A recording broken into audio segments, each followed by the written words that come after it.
Om Shanti. Good morning, सुप्रभात, शुभ सकाळ.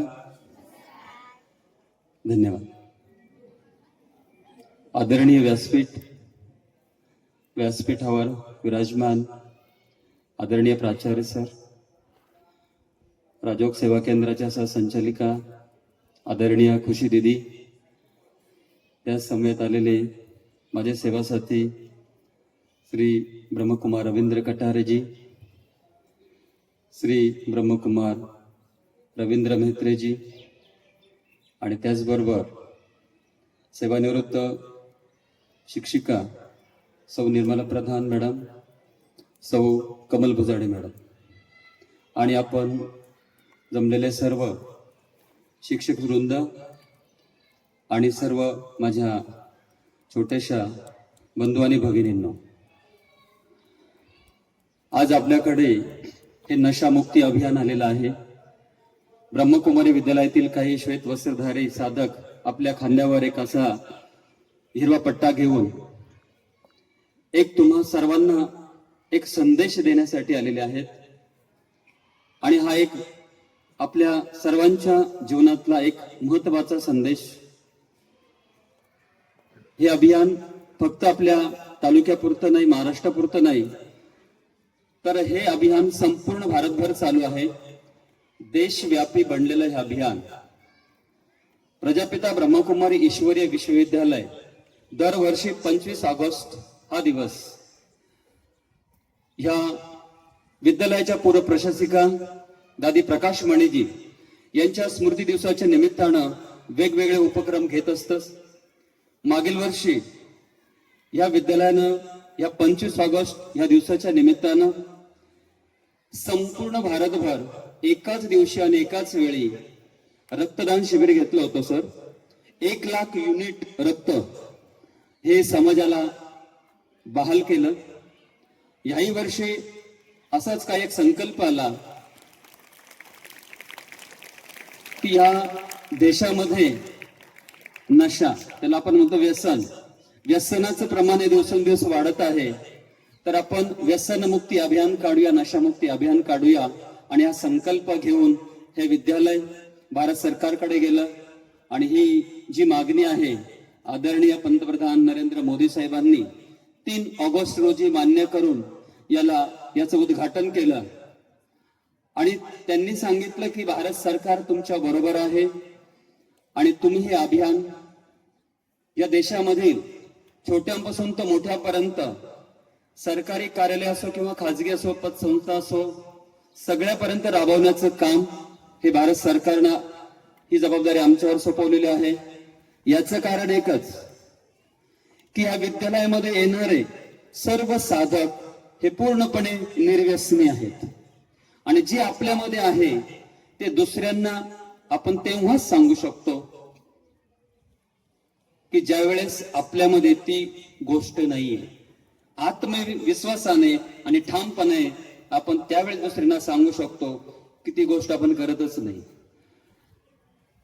असं या विद्यालयाचं जे समाज सेवेचं जे कार्य आहे, जे 90 वर्षापासून चालू आहे, या राजयोग मेडिटेशनद्वारे या संपूर्ण विश्वामध्ये मूल्यनिष्ठ समाज, सकारात्मक चिंतन, सकारात्मक जीवनशैली, तणावमुक्त जीवन, त्याचबरोबर आध्यात्मिक जीवनाद्वारे समाजाची सेवा हे विद्यालय करत आहे. हे विद्यालय फक्त भारतामध्येच नव्हे तर 148 देशामध्ये हे कार्यरत आहे. आणि आज नशामुक्ती अभियानाचा हा एक उद्देश घेऊन आम्ही आपल्या समोर आलेलो आहोत. आज भारत देश म्हणलं तरुणांचा देश आहे. आणि आज विशेष युवक दिवस, युवा दिन आहे. युवा म्हणला देशाचा कणा आहे, देशाचा आधारस्तंभ आहे. आणि तुम्ही हे सर्व बाल विद्यार्थी, उद्याचे होणारे भावी नागरिक, भावी तरुण, एक देशाचा आधारस्तंभ आहे. हे आम्हाला माहिती आहे की विद्यार्थी हे व्यसन करत नाहीये. विद्यार्थ्यांमध्ये व्यसनाचं प्रमाण हे नाके बरोबर आहे. तरी हे अभियान हे विद्यार्थ्यांसमोर का राबवलं जातं? कारण तुम्हाला जर ही जागृती झाली तर तुम्ही ही जागृती आपल्या कुटुंबाला करू शकता. प्रत्येकाच्या कुटुंबामध्ये कुणी ना कुणी काहीतरी व्यसन हे करतच असो. कुटुंबात नसेल तर आपले मित्र असेल, आपले नातेवाईक असतील, आपले शेजारी असतील. आणि अशा पद्धतीनं तुम्ही जर जागृत झाला तर साहजिकच एक कुटुंब जागृत होईल. कुटुंब जर जागृत झालं तर राष्ट्र आणि देश आणि समाज आणि विश्व नशामुक्त व्हायला काही वेळ लागणार नाहीये. आजची तरुण पिढीचं एक महत्वाचं उद्दिष्ट आहे की उच्च शिक्षण. उच्च शिक्षणाबरोबर क्रीडा क्षेत्रामध्ये त्यांनी अग्रेसर असावं. वैज्ञानिक क्षेत्रामध्ये त्यांनी उंच भरारी घ्यावी आणि त्याचबरोबर उद्योग क्षेत्रातही त्यांनी कुठेही कमी पडू नये या पद्धतीने आपल्यावर हे आपले जे वरिष्ठ आहेत, आपली शाळा असेल, आपले आई वडील असेल किंवा आपलं सरकार असेल, हे आपल्यावर मेहनत घेत असतात. आणि अशा पद्धतीनं ही तरुणांची वाटचाल या दिशेनं चालू असतानाच बराचसा तरुण वर्ग या व्यसनाकडे वळालेला आहे. आणि त्यामुळं व्यसनाकडे वळाल्यामुळं आजची तरुण पिढी हळूहळू ही कमजोर बनत चाललेली आहे, आजारी बनत चाललेली आहे आणि त्यांचं आरोग्य हे धोक्यामध्ये येत आहे. कारण व्यसन करणारा हा व्यक्ती फक्त एकटाच दुःखी नाहीये, त्याला एकट्यालाच त्रास होत नाहीये, तर त्याच्या संपूर्ण कुटुंबाला त्याचा त्रास होत असतो. आरोग्याबरोबरच अनेक प्रकारचे आजार आज या व्यसनामुळं या समाजामध्ये आपल्याला पाहावयास मिळतात.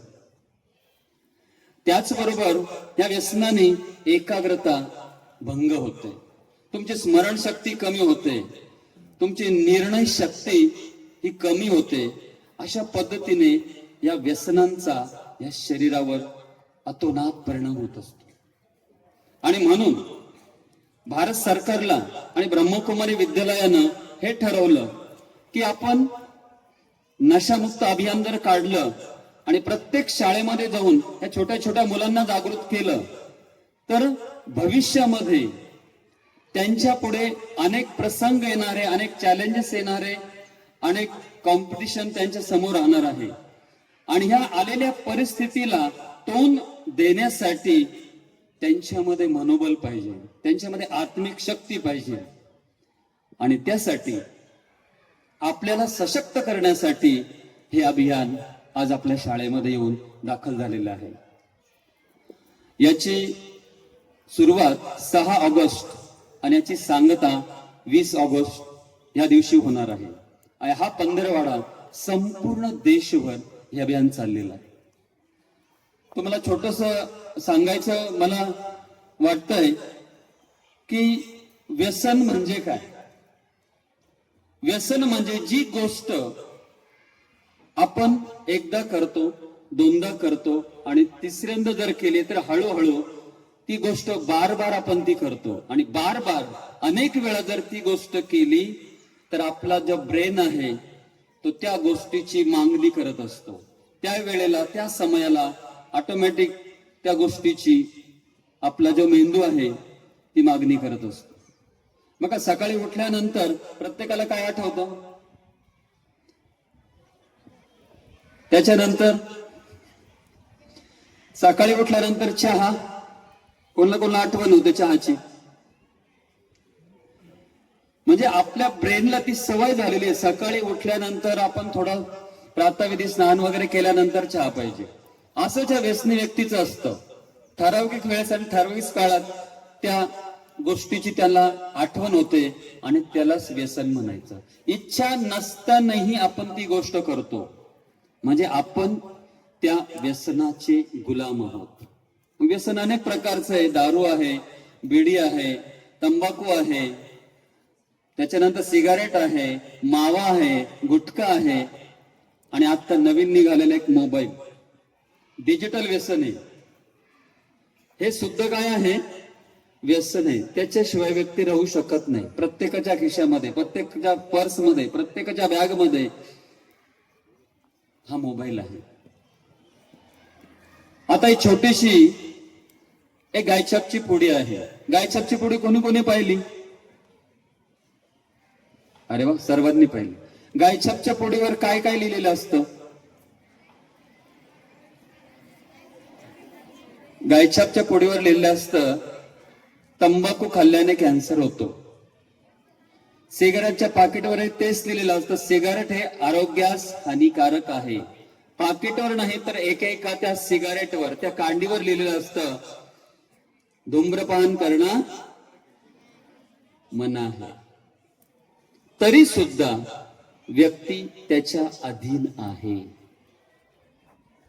व्यक्ती त्याचा गुलाम बनलेला आहे. हे माहिती आहे की तंबाखूने कॅन्सर होतो, सिगारेट ओढल्याने आपण मृत्यूकडे हळूहळू जातो, दारू पेल्याने तेच होतं. हे सर्व व्यसनाचे दुष्परिणाम प्रत्येकाला माहिती आहे. तरी सुद्धा मनुष्य का बरं ते पितो? मनुष्य ते पित नाही किंवा ते खात नाही, तर ते व्यसनच त्याला हळूहळू खात असतं. व्यसनाला म्हणलं तर धीम जहर, हळूहळू ते आपल्या शरीरावर अटॅक करत असतं आणि कधी ते आपल्याला मृत्यूच्या दाढेत घेऊन जातं हे आपल्यालाही कळत नाही. माझा एक मित्र आहे, ज्यावेळेस हे नशामुक्ती अभियान सुरुवात झाली त्यावेळेस त्यांनी माझे फोटो वगैरे पाहिले आणि त्यांनी सांगितलं, तुम्ही फार सुंदर काम करत आहे, तुम्ही काय काय सांगता? मी त्याला अगोदर तंबाखूचं उदाहरण सांगितलं, तर त्यांनी मला सांगितलं की तंबाखू तर माझे आजोबा खातात, त्यांचं वय आहे 70 ते 75 वर्ष आणि अजूनही ते ओके आहे. याबद्दल काय सांगणार सर आपण? जर हा प्रश्न आपल्याला समोरून येतोय की माझे आजोबा 75 वर्षाचे आहे आणि तेही तंबाखू खातात, आणि एकीकडे तुम्ही सांगता की ह्या व्यसनाने मृत्यू होतो, उत्तर खूप सुंदर आहे. याचं लक्ष देऊ नये का?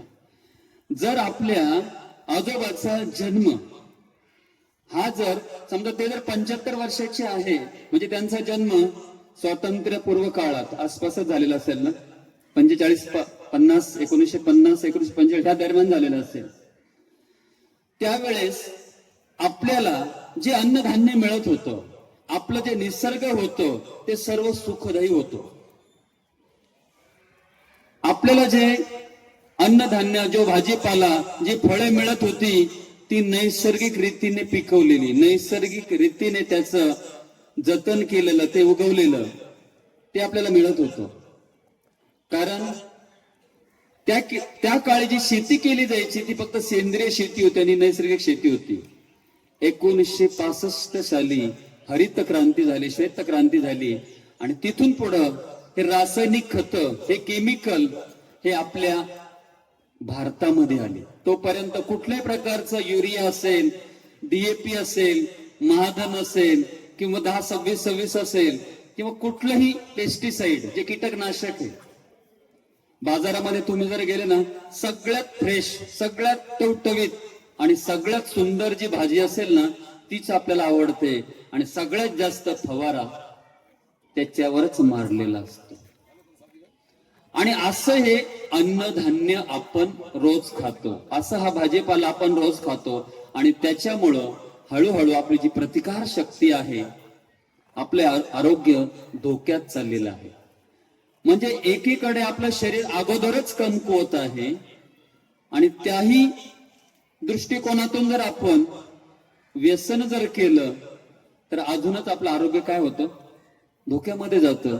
आणि मग आपण बघतो 30 वर्षाचे 35 वर्षाचे युवक कॅन्सरनी मृत्युमुखी पडलेले आहेत.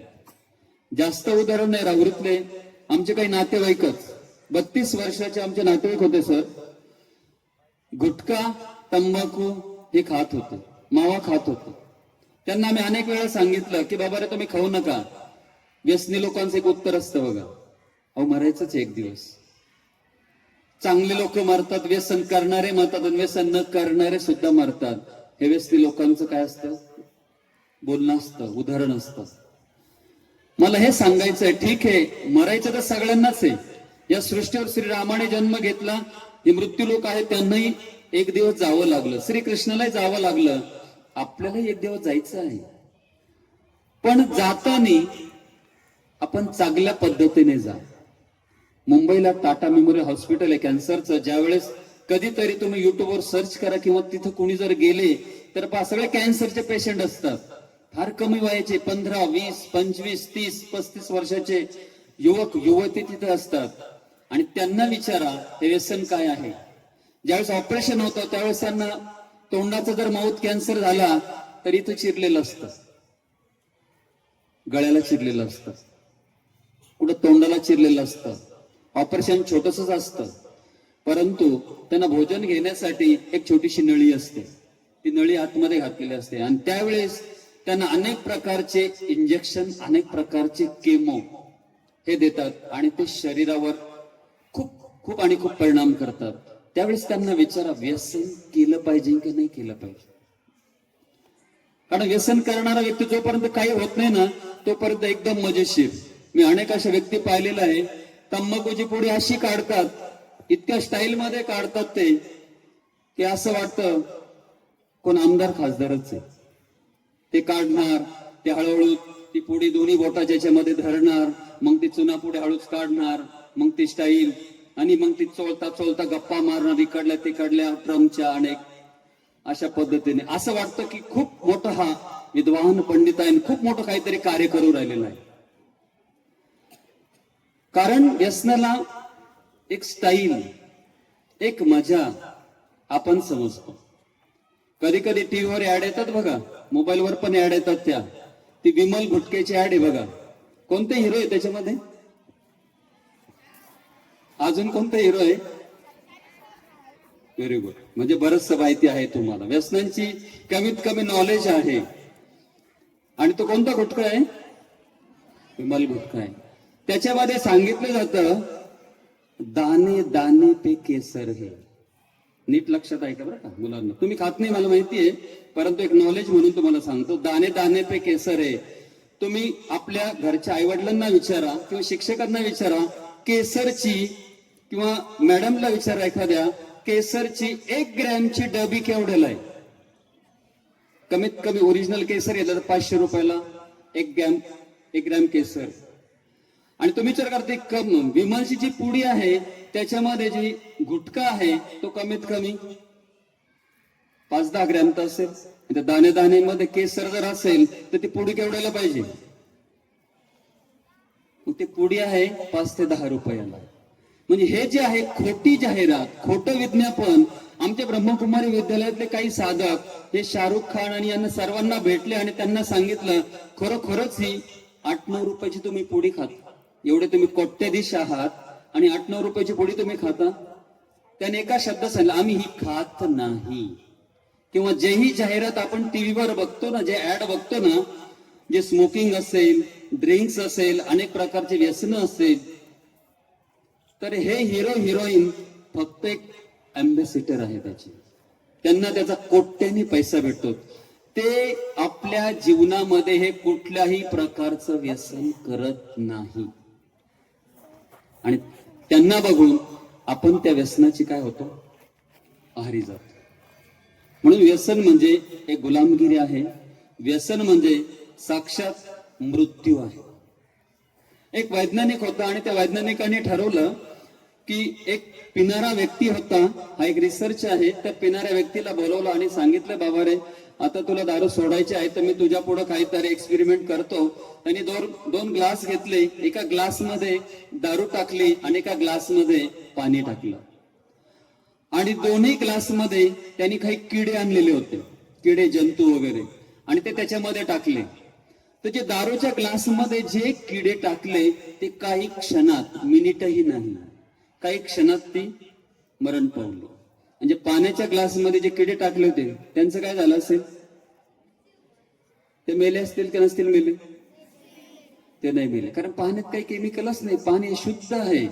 पाणी हे प्रत्येक मानव मात्रांची, प्राण्यांची, सगळ्यांची गरज आहे.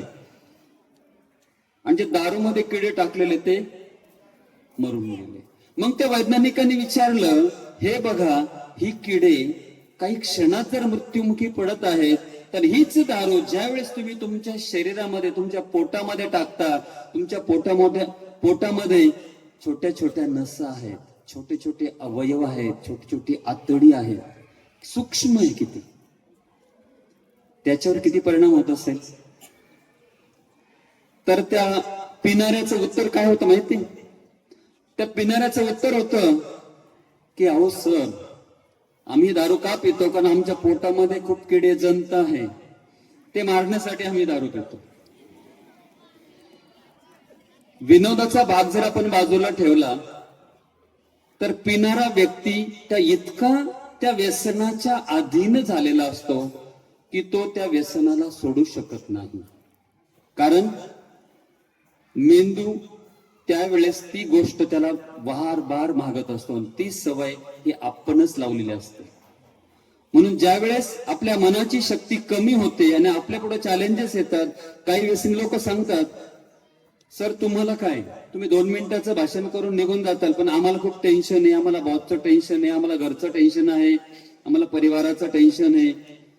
बऱ्याच प्रकारचे तणावग्रस्त असल्यामुळे आम्ही हे ड्रिंक्स घेतो, आम्ही हे व्यसन करतो. म्हणजे कुठेतरी आपल्या मनाची शक्ती कमी आहे म्हणून आपण बाह्य गोष्टीचा काय करत असतो, आधार घेत असतो. परंतु जर आपल्या मनाची शक्ती वाढली, जर आपलं मनोबल वाढलं, जर आपली इच्छा शक्ती वाढली, तर या गोष्टीचा आपण कधीही आहारी जाऊ शकत नाही. कारण व्यसन असावं, आताच माझ्या अगोदर सरांनी सांगितलं, व्यसन असावं. व्यसन कशाचं पाहिजे? तुमच्या ध्येयाचं व्यसन पाहिजे. तुम्ही जे लक्ष घेतलेलं, जे टार्गेट आहे त्याचं व्यसन पाहिजे. मला ह्या परीक्षेमध्ये जर 80% मार्क पडले तर मला आता अॅन्युअल फायनल एक्झामला 95% पडले पाहिजे, 90% पडले पाहिजे. स्कोरिंग करायचंय, मला काहीतरी टॉपर यायचंय, हे ध्येय वेळ झालं पाहिजे. मी मोठं झालो, मोठं डॉक्टर बनलं पाहिजे, मोठं इंजिनियर बनलं पाहिजे, मोठं क्लास 1 ऑफिसर बनलं पाहिजे, कलेक्टर बनलं पाहिजे, असं ध्येय वेळ बनलं पाहिजे. कारण तुम्ही जर तुमच्या अभ्यासामध्ये, तुमच्या लक्ष्यामध्ये बिझी जर झाला तर या वाईट गोष्टीकडं तुम्हाला जायला वेळ सुद्धा सापडणार नाही. आपण खूप सुंदर परिसरामध्ये शिकत आहात. महात्मा फुले कृषी विद्यापीठ महाराष्ट्रामध्ये तर भारतामध्ये नावाजलेलं विद्यापीठ आहे. तुम्ही पाहत असाल, येताना जाताना आपले बरेचसे आपले वरिष्ठ भाऊ स्टडी करत असतात. 16 तास, 18 तास स्टडी करत असतात. कशासाठी? ध्येय त्यांच्या पुढे काहीतरी. आणि असं ध्येय वेळी जर असेल तर ते कशाला व्यसनाच्या आहारी जातील?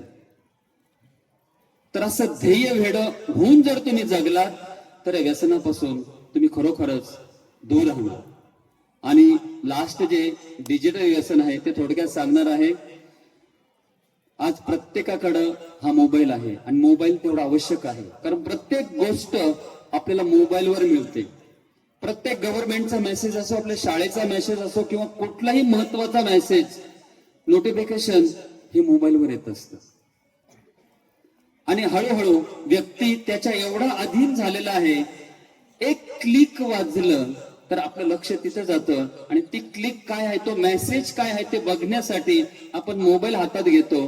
क्लिक असतं काही सेकंदाचं, परंतु कधी कधी आपले काही तास त्याच्यामध्ये वाया जातात. कधी 20 मिनिटं, कधी अर्धा तास, कधी 1 तास, 2 तास. आपण म्हणतो अरे मोबाईल आपण घेतला होता कशासाठी हातामध्ये? आणि मग हळूहळू मोबाईलचे आजार आज या समाजामध्ये प्रत्येकाला पाहावयास मिळतात. म्हणून मोबाईल चांगला पण आहे आणि वाईट पण आहे. आम्ही लहान होतो, आम्हाला शाळेमध्ये तुमच्या एवढा होता एक निबंध होता, विज्ञान शाक्य वरदान. म्हणजे विज्ञान चांगला पण आहे आणि विज्ञान वाईट पण आहे. आपल्याला त्याचा उपयोग कसा करायचा हे आपल्या हातामध्ये आहे. कारण ह्या मोबाईलमुळं, या स्क्रीनमुळं आपलं जितके वेळा आपण ते स्क्रोल करतो, जितके वेळा त्याच्यावर चित्र बदलतं, तितके वेळा आपल्या मेंदूमध्ये हलचल होते आणि आपली एकाग्रता नाहीशी होते, आपली स्मरणशक्ती नाहीशी होते, आपली निर्णय शक्ती नाहीशी होते. आणि परिणामी अशी अनेक मुलं पाहिली आम्ही की जे 10वी 12वीला मेरिट मध्ये आलेले मुलं या मोबाईलच्या खास व्यसनापायी ते फर्स्ट इयर सेकंड इयरला. एक उदाहरण आहे सर, नागपूरचं एक विद्यार्थिनी मेरिट मध्ये आलेली, MBBS ला तिने ऍडमिशन घेतलं. सॉरी नागपूर नाही सर, कलकत्त्याची. तिने MBBS ला ऍडमिशन घेतलं आणि ती अभ्यासाला लागली. तिला मोबाईलचं एवढं व्यसन लागलं की ती फर्स्ट इयर मध्येच फेल झाली. आणि ज्यावेळेस त्याच्या आई वडिलांनी डॉक्टरकडे नेलं, डॉक्टरांना लक्षात आलं की ती मोबाईल किती वेळ पाहते, तर ती 18 तास मोबाईल पाहते आणि ती त्याच्यापासून बाहेरच निघत नव्हती. म्हणून काय घ्यायचं आणि काय नाही घ्यायचं हे आपल्या हातामध्ये आहे. कधी कधी आपण घरी गेल्यानंतर, आता तुमच्याकडे मेजॉरिटी जणांकडे मोबाईल नसणार आहे, कारण की आई वडील देत नाही किंवा शाळेमध्येही बंदी असते. परंतु घरी गेल्यानंतर आपण काय करतो, आई वडिलांना हट्ट सांगतो की मला 1-2 मिनिटासाठी मोबाईल द्या, आमच्या सरांचा मेसेज येणार आहे, याच्यावर माझा सिलेबस आहे, आम्हाला एक्झामची तयारी करायची आहे, तर तुम्ही काही वेळ द्या. पण प्रत्येकाने छातीवर हात ठेवून सांगा की ज्यावेळेस मी आईकडून किंवा पप्पांकडून ज्यावेळेस मोबाईल घेतो त्यावेळेस खरोखरच मी किती वेळ अभ्यासाचं त्याच्यात बघते आणि किती वेळ त्याच्यात दुसरंच बघत असते. विचारा स्वतःला.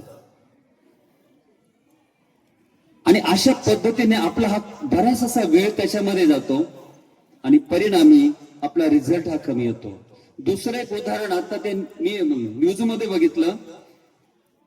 घरामध्ये घरकाम करणारी आई आहे, एक 1-1.5 वर्षाचं मूल आहे आणि त्या मुलाला जर रडायला लागला किंवा कामामध्ये जर ते मुलगा मध्ये येत असेल तर आई काय करते, त्या मुलाला आता काय देते सर? आपण लहान होतो आपल्याला काय देत होते आई वडील?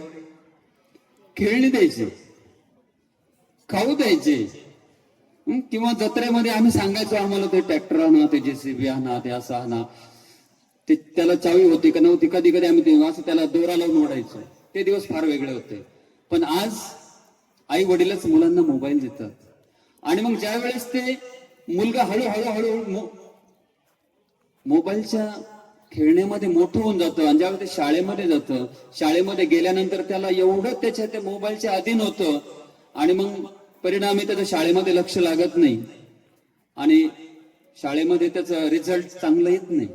मग हे परत डॉक्टरकडे जातात. मग डॉक्टर सांगतात की हे व्यसन तुम्हीच लावलेलं.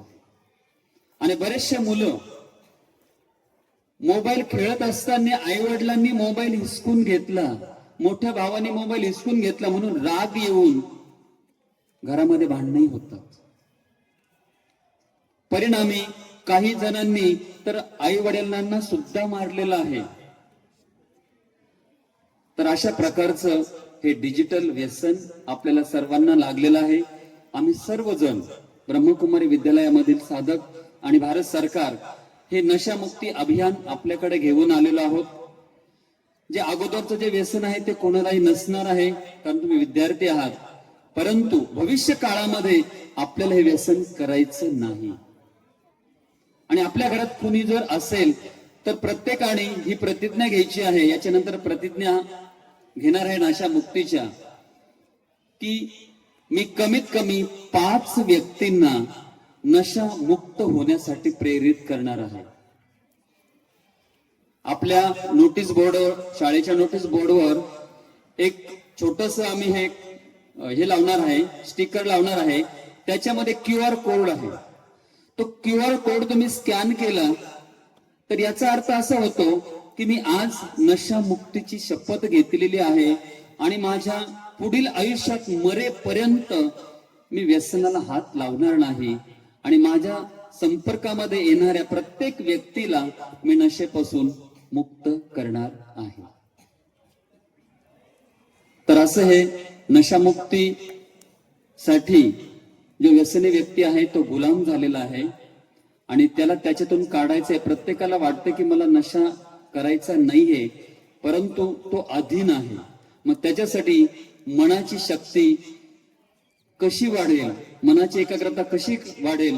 आताच माझ्या अगोदर सरांनी सांगितलं, चांगलं वाचन आहे, चांगलं लेखन आहे, संगीत क्षेत्र आहे, निसर्गाच्या सानिध्यामध्ये जा, कुठेतरी ध्यान करा, कुठेतरी मेडिटेशन करा. कारण मेडिटेशन आज ही काळाची गरज आहे. मेडिटेशन काय करतं? आपल्या माइंडला एनर्जी देतं.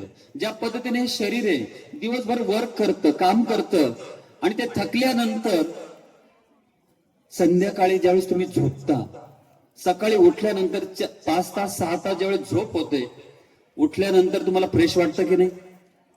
सगळ्यांना फ्रेश वाटतं की नाही? कारण शरीर चार्जिंग झालं, त्याची चार्जिंग म्हणजे झोप.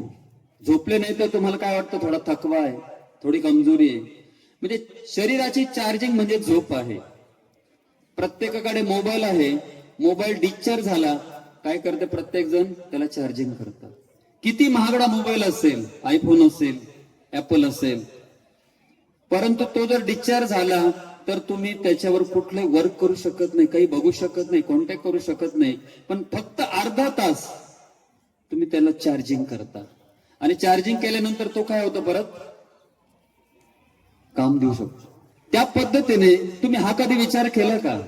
माइंड चार्जिंग, मनाला चार्जिंग करायचं काही असं यंत्र आहे का जगामध्ये?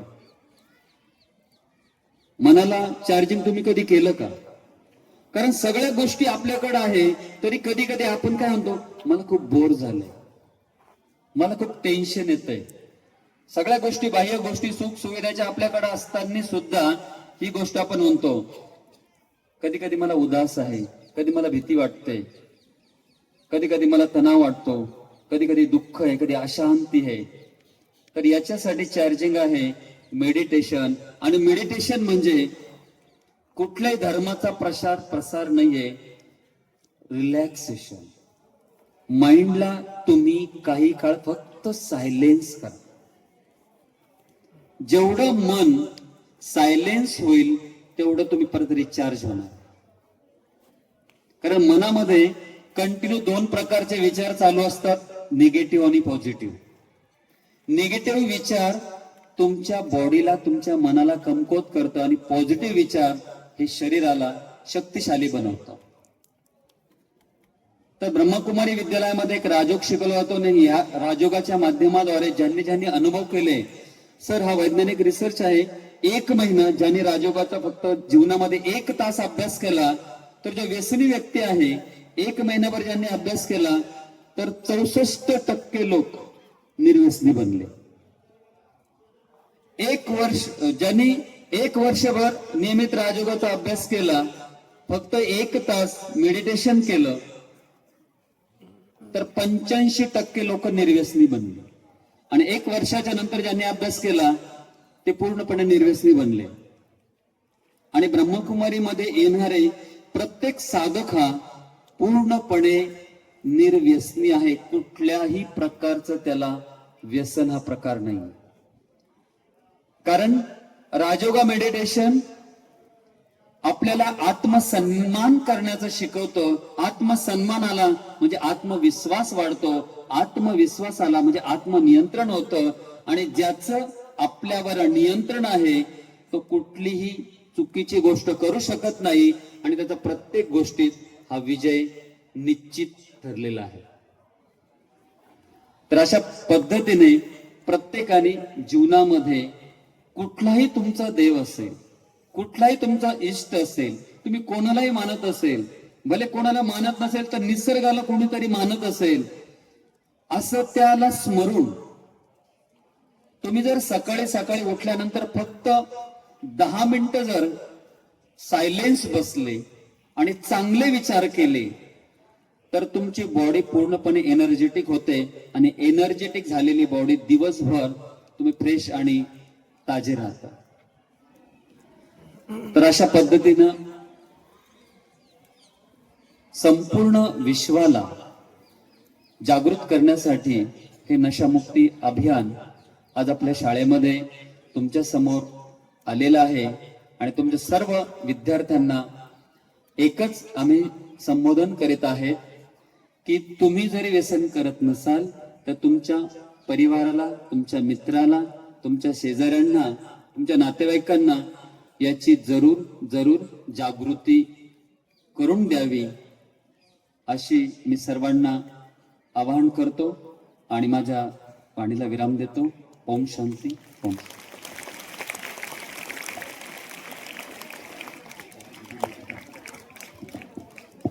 धन्यवाद सर. अत्यंत विस्तृतपणे सरांनी नशामुक्तीबद्दल सगळ्या गोष्टी सांगितल्यात. बऱ्याच विद्यार्थ्यांना वाटत असेल की आम्ही हे काही करत नाही तरी आम्हाला का सांगतात. तर बाळांनो, लहानपणी तुम्हाला लसीकरण केलं जातं बघा, व्हॅक्सिनेशन. तुम्ही आजारी नसतात पण भविष्यात आजार होऊ नये यासाठी ते व्हॅक्सिनेशन असतं. आणि 2500 वर्षापूर्वी या देशातला एक सर्वोत्तम शिक्षक, श्रेष्ठ शिक्षक आर्य चाणक्याचं वाक्य सर बोललेत होते त्यावेळेस मला आठवलं की चाणक्य त्यावेळेला सांगून गेले की एखाद्या देशाला जर तुम्हाला रसातळाला घालवायचं असेल आणि मुळासकट संपवायचं असेल तर शस्त्र घेऊन, अस्त्र घेऊन त्या देशावर हल्ला करू नका. त्या देशातल्या फक्त तरुण पिढीला मुबलक प्रमाणात मनोरंजनाची साधनं आणि व्यसनं उपलब्ध करून द्या. तो देश आपोआप रसातळाला जाईल. आणि म्हणून तसं होऊ नये यासाठी हे व्हॅक्सिनेशन आहे. सर खूप खूप धन्यवाद. त्यानंतर त्यांच्या समवेत आलेल्या ब्रह्मकुमारी खुशी दिदी, ज्या राजयोग शिक्षिका आहेत, त्या आपल्याला या संदर्भातलं एक मेडिटेशन बद्दल मार्गदर्शन करणार आहेत. मी विनंती करतो ब्रह्मकुमारी खुशी दिदी यांना की त्यांनी त्यांचं मेडिटेशन संदर्भात मार्गदर्शन करावं.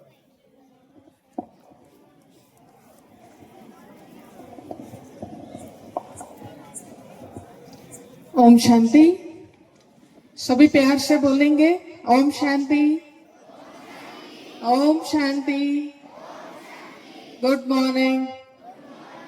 ओके.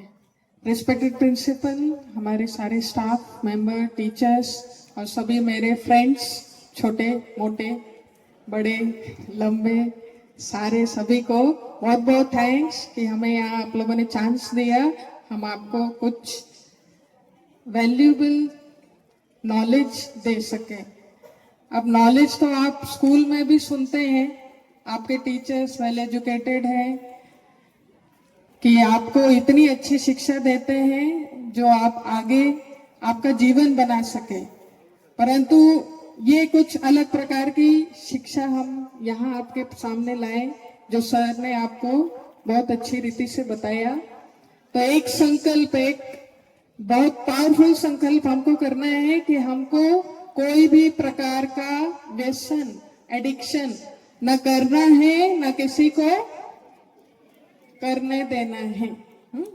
तो इसके बहुत सुंदर सुंदर एग्जाम्पल भी आपको बताया गया. आपको एक छोटा सा एग्जाम्पल मोबाइल के ऊपर देते हैं, फिर हम मेडिटेशन की तरफ मुड़ेंगे.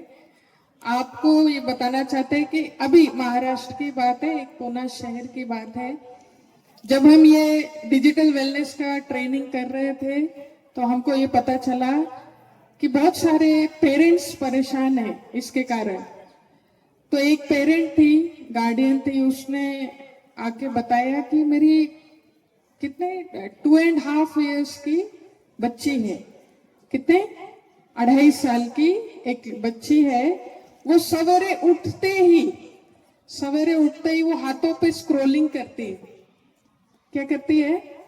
हाथों पे स्क्रोलिंग करती है. ये क्या निशानी है? मोबाइल पे रील देखते तो स्क्रॉल करते ना, एक हो गया 1 मिनट का, फिर स्क्रॉल करो, एक हो गया फिर स्क्रॉल करो.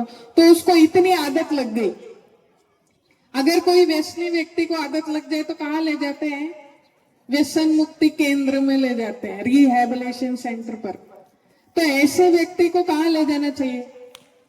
जिसको इतनी मोबाइल की आदत हो गई है, जो सवेरे उठते ही स्क्रीन स्क्रॉलिंग, हाथ पे ही, विदाउट मोबाइल. तो ऐसी हमारी हालत ना हो, हम बचे रहें, तो इसके लिए हमें बहुत बहुत ध्यान देना है. अपने मन को बहुत मजबूत बनाना है. क्यों? क्योंकि मन अगर मजबूत होगा तो आपका शरीर मजबूत होगा. अगर अभी आपके टीचर्स ने आपको कहा, अभी आपकी क्लास शुरू हो जाएगी, तो अगर आपको टीचर्स ने कहा आज सरप्राइज टेस्ट है, तो क्या होगा? बहुत मजा आएगा. अच्छा, बीपी शुगर सब बढ़ जाएगा, हमें मालूम है. इतना टेंशन आएगा, बोले पढ़ाई ही नहीं किया और सरप्राइज टेस्ट कैसे हो गया. तो ये चीज होती है मन के कमजोर होने पर. ठीक है, तो हम एक बहुत छोटा सा आपको एक मेडिटेशन का प्रैक्टिस देंगे. आप सभी सीधे बैठ जाए प्लीज. बहुत देर से बैठे हुए हैं, मुझे मालूम है आपने बहुत धैर्यता से हमें सुना है. सिर्फ ये एक छोटा सा 2 मिनट का प्रैक्टिस अगर आप करते हैं तो आपको इसका बहुत लाभ होगा आगे चलकर, मैं ये जानती हूँ. तो सभी एकदम सीधा बैठ जाए. आपके दोनों हाथ आपके थाइस पर रखिए, मांडीवर। ठीक है, तो सभी सीधा देखेंगे। हम टीचर से भी अनुरोध करेंगे, आप आपके चेयर्स पर बैठ जाइए और ये मेडिटेशन का प्रैक्टिस करेंगे तो आपके लिए भी अच्छा रहेगा। अब आपको हल्के से आपकी आंखें बंद करनी है। Please close your eyes. और आप आवाज नहीं करेंगे। अगर आप सच्ची में ये मेडिटेशन सीखना चाहते हैं तो कृपया आपका मुख बंद करें।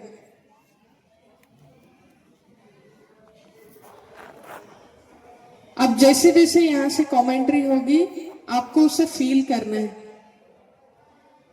अपना पूरा ध्यान अपने श्वासों की प्रक्रिया पर देना है। कैसे हम श्वास लेते हैं अंदर, कैसे उस श्वास को बाहर फेंकते हैं। बहुत धीरे धीरे टेक अ डीप ब्रीथ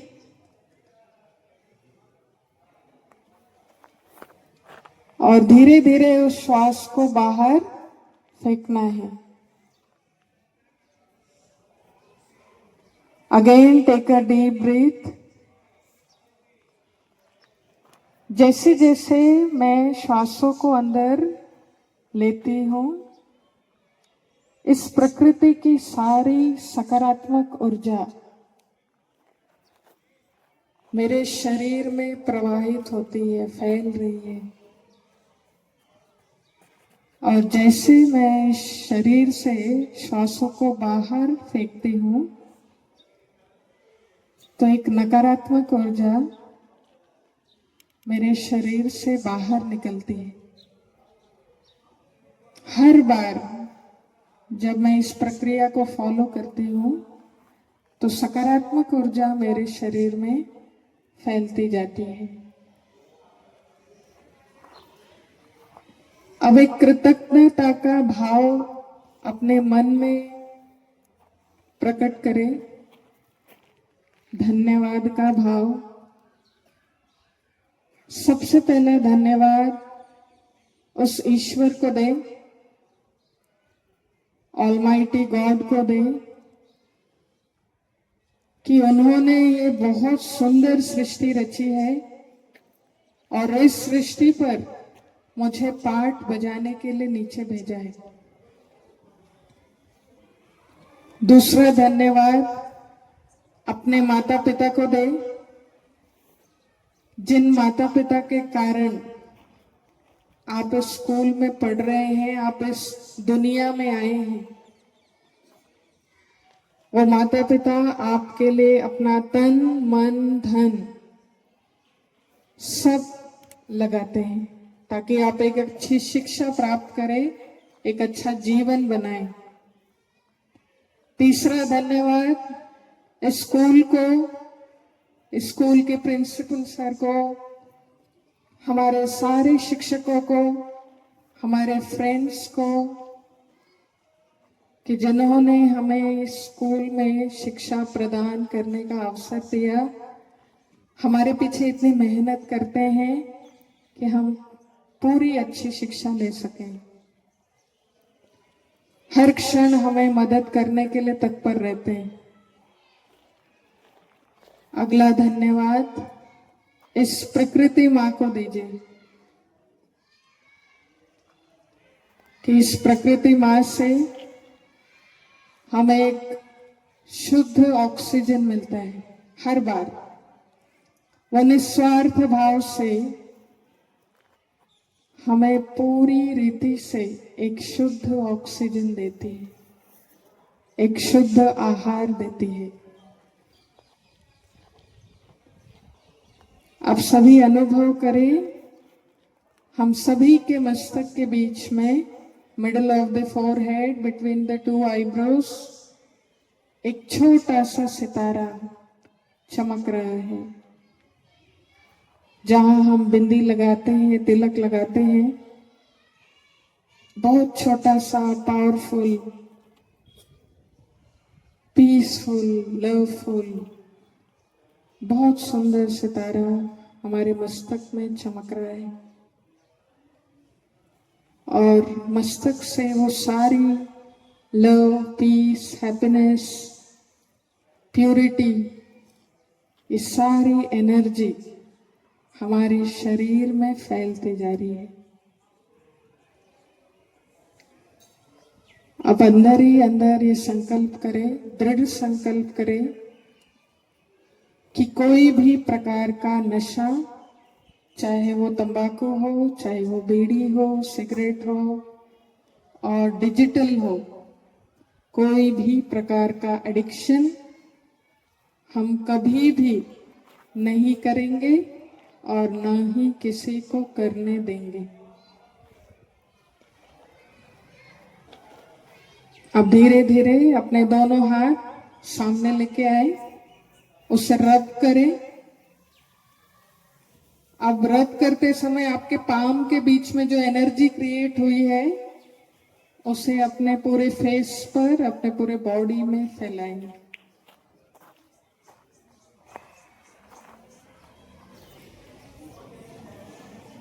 तो ये था एक छोटा सा झलक कि कैसा मेडिटेशन काम करता है और क्या चीज है।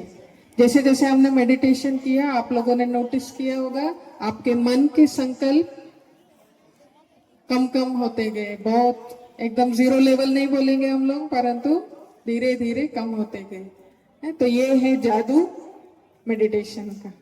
ठीक है, आप लोगों ने हमें चांस दिया, उसके लिए बहुत बहुत धन्यवाद। अब हम आगे प्रतिज्ञा के लिए अनुरोध करते हैं सभी को।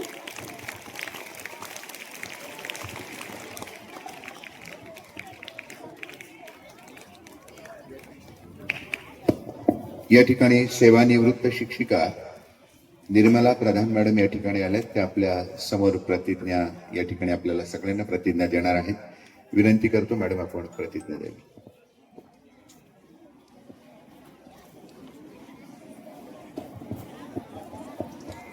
ओम शांती. सगळ्यांनी उभं राहायचंय.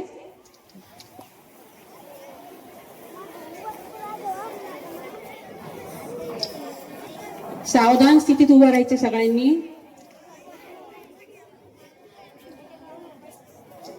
आपला राईट हँड समोर घ्यायचा आहे. Stretch your right hand, all of you. आणि मी जे बोलेल ते मला फॉलो करायचं, माझ्या मागून बोलायचंय.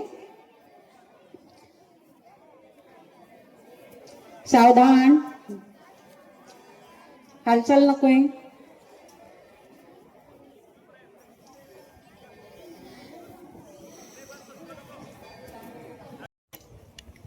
मैं यह संकल्प करती हूँ कि मैं किसी भी प्रकार के नशे से स्वयं को दूर रखूंगी. मैं स्वस्थ, मूल्यनिष्ठ एवं सकारात्मक जीवन शैली अपनाने का निरंतर प्रयास करूंगी. मैं अपने परिवार, मित्रों एवं समाज को नशा मुक्त जीवन के लिए प्रेरित करूंगी. मैं अपने तन मन, समय एवं शक्तियों का सदुपयोग करूंगी. मैं नशा मुक्त, स्वस्थ, जागरूक एवं विकसित भारत के निर्माण में अपना सकारात्मक योगदान दूंगी. जय हिंद. ओम शांति. एक साथ बैठेंगे बैठ. अगदी दोनच मिनिटाचा शेवटचा कार्यक्रम बाकी आहे. खाली बसा शांततेत आणि लगेच शांत बसायचंय. आपण या ठिकाणी आपल्याला 1 तासाभरापासून ज्या प्रजापिता ब्रह्मकुमारी आश्रमाच्या साधकांनी आपल्याला या ठिकाणी अतिशय उत्तम मार्गदर्शन केलं, त्यांचं आपण विद्यालयाच्या वतीने या ठिकाणी स्वागत आणि सत्कार करणार आहोत. या ठिकाणी सर्वप्रथम या नशा मुक्ती अभियानासाठी आलेल्या साधकांपैकी प्रजापिता ब्रह्मकुमारी आश्रमाच्या ब्रह्मकुमारी खुशी दिदी राजयोग शिक्षिका ज्या आहेत यांचं स्वागत आपण विद्यालयाच्या वतीने करतो आहोत. मी विद्यालयाचे मुख्याध्यापक आदरणीय तुपविहिरे सरांना विनंती करेन की त्यांनी आदरणीय ब्रह्मकुमारी खुशी दिदी यांचं स्वागत करावं. राजयोग शिक्षिका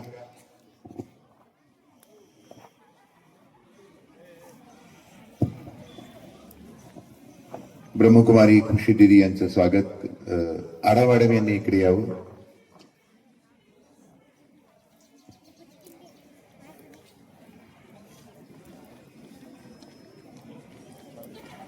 त्यांनी आपल्याला जे मेडिटेशनचा अनुभव दिला तो खरोखरच अतिशय मन शांत करणारा होता. या ठिकाणी त्यांचं स्वागत विद्यालयाच्या वतीने आढावाडे करतायत.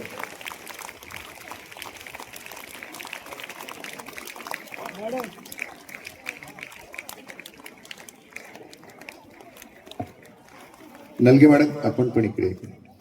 यानंतर ब्रह्मकुमार संदीपजी गाडेकर सर या ठिकाणी आलेत. राजयोग शिक्षक ते आहेत.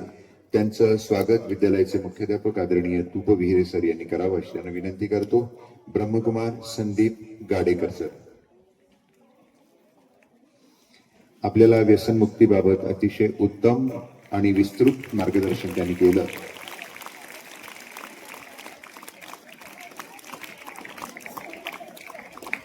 ज्यांनी आपल्याला प्रतिज्ञा नशामुक्तीवर दिली त्या सेवानिवृत्त शिक्षिका निर्मला प्रधान मॅडम यांचं स्वागत आदरणीय नलगे मॅडम यांनी करावं अशी त्यांना विनंती करतो. निर्मला प्रधान मॅडम सेवानिवृत्त शिक्षिका, त्यांनी आपल्याला प्रतिज्ञा दिली आहे.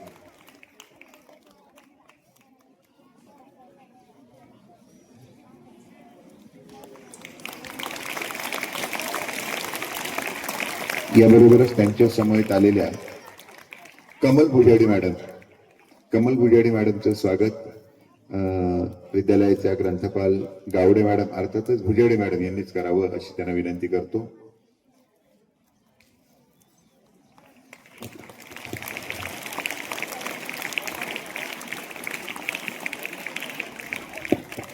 रवींद्र मेहत्रे सर या ठिकाणी आलेत. त्यांच्या समवेत त्यांचं स्वागत विद्यालयाचे पर्यवेक्षक आदरणीय बाबा सर यांनी करावं अशी त्यांना विनंती करतो. रवींद्र मेहत्रे सर.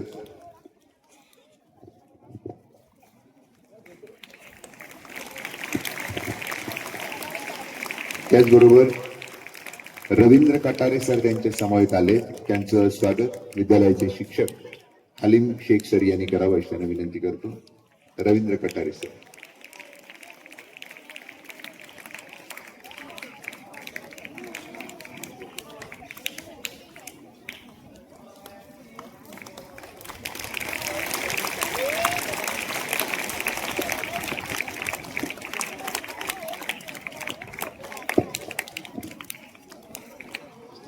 मित्रांनो, आपण या ठिकाणी आपल्याकडे आलेल्या सर्व मान्यवरांचं स्वागत आपल्या विद्यालयाच्या वतीने केलेलं आहे.